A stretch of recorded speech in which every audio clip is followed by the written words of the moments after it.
Greetings, Earthlings. This is Benny with a What's on My Bench video.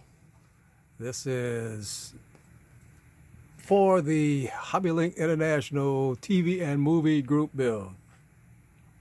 And I've been wanting to build this plane for a while. I don't have any biplanes on the shelf. And one of my sisters sent me this one a few years ago. The Lindbergh Jenny with all the Lindbergh characteristics. I'll get to those in a minute.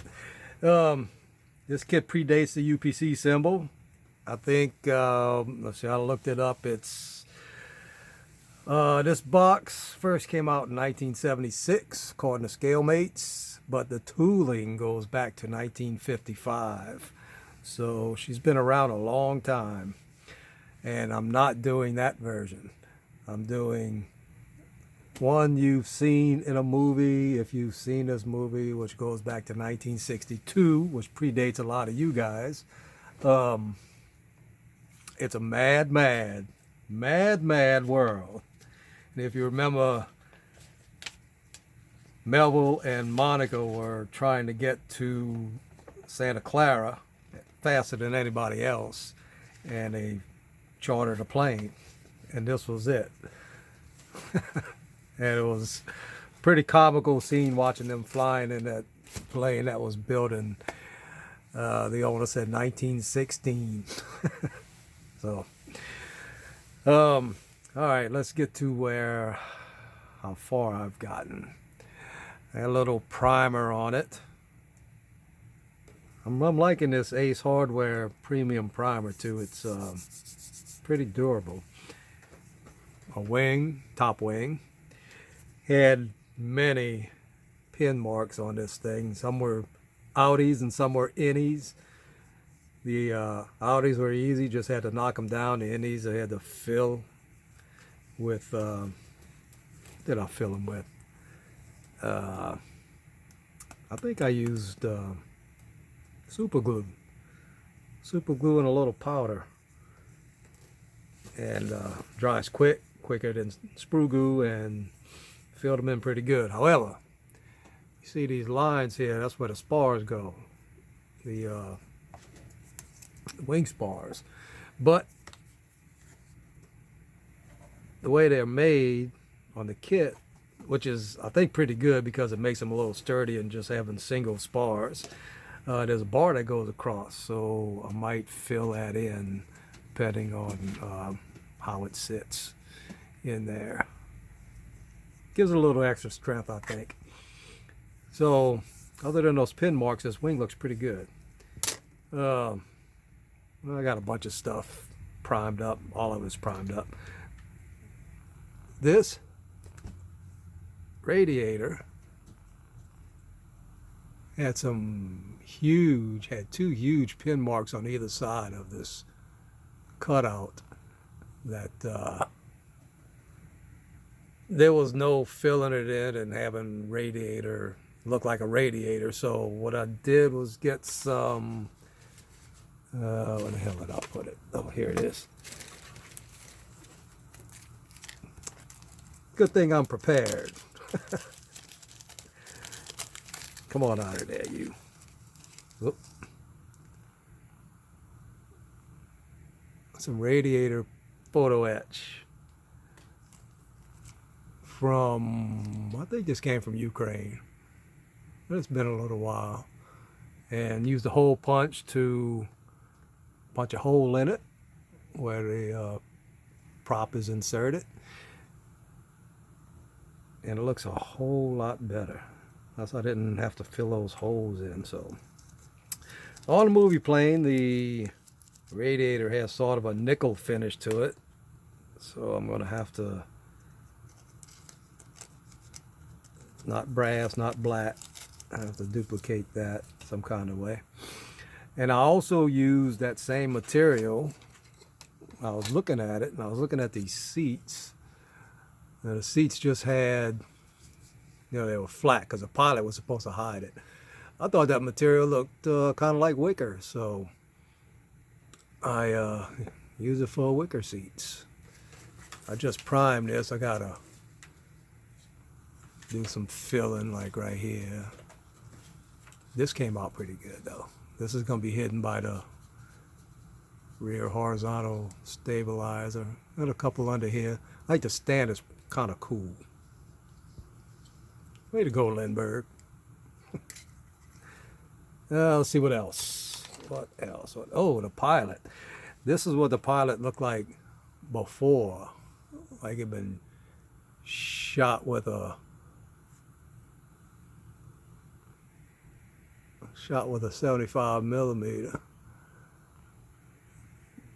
You know, Lindbergh's good for that because a couple years ago I did an F100 and the pilot had the same hole in him. So I had to fill it in with super glue again. And got rid of, if this damn thing will focus, got rid of the hole.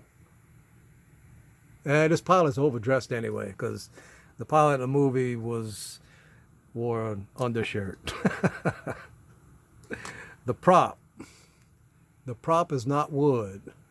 The movie plane had an aluminum propeller, which is good because I'm not that good yet at simulating wood, so the prop's going to be blurry. No, the prop's not going to be blurry, but it will be 8-up dull white aluminum. Engine, pretty simple. That's it. Come on, damn it.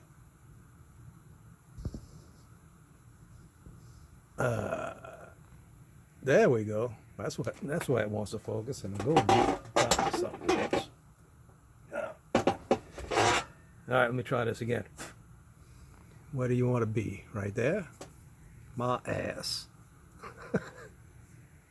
All right, there we go. Engine will be dirty and grimy and not blurry.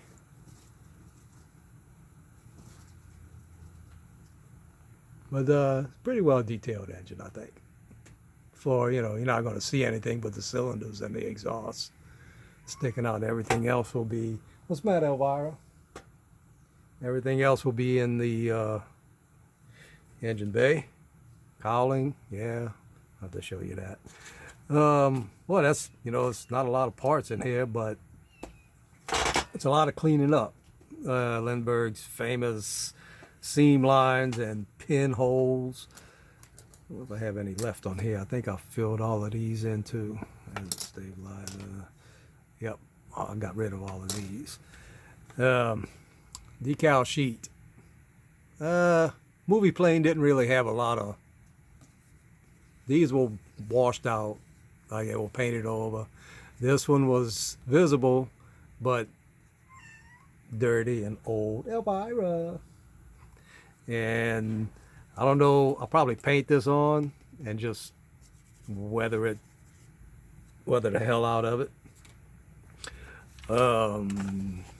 Instructions are kind of cool. There's a lot of information on it. That's how to put it together. It numbers the parts in the instructions. None of the parts are numbered on the trees. And there's an exploded view of it. My pretty little girl. There's the back of it, which shows some rigging. However, there's no rigging instructions on here. So, a combination of this view and the box and a few videos and movie plane, and I might have to get some more guitar string because that's a lot of rigging. These Jennies had so much rigging that it actually slowed the plane down. And it's just everywhere. Everything is like the whole plane's held together with this rigging. So the only thing really different from the movie and this kit, the movie version had spoked wheels, not solid wheels, but yeah, minor detail. We'll work around it. So that's where I'm at. Just getting this primer, letting the primer. Now I gotta let the fuselage fully cure. I just painted and primed it today. So do some seam work on it, get that all straightened out, and yeah, that's pretty much it. That's where we going. This will be our first TV and movie build. I'll probably do a couple of more, at least one more for the TV section. Yeah, this is a movie, so I'll do one for TV. There you go. I got one in mind too. A certain goldish 1965 Impala, 2-door hardtop. I've been wanting to do that kit, so that might be next. Or Viper. Yeah, Viper Mark 1, now that I have one. Okay, now I'm at a crossroad. What am I gonna do now? I haven't done a car in a while, so the cars I have done have been incomplete, like the Matador, NASCAR Matador, and a Challenger funny car, and what else? Oh, the 57 Chrysler 300, still not finished. I know there's more. My tank, I gotta weather up the tank and paint the pilots. My one tank I've done. Plus we got the egg plane coming up in April, so I gotta start working a little harder. Freaking work and life just gets in the way of everything you want to do. Everything you really want to do. Alright, gang. This is Benny, and I'm putting it up. Well, I'm putting this video up. That's where we are. Appreciate you watching. And look, even that's blurry. What the hell? And well, you know the routine. Likes, dislikes, subs. Who gives a damn? All right. Appreciate you watching. Let's see you.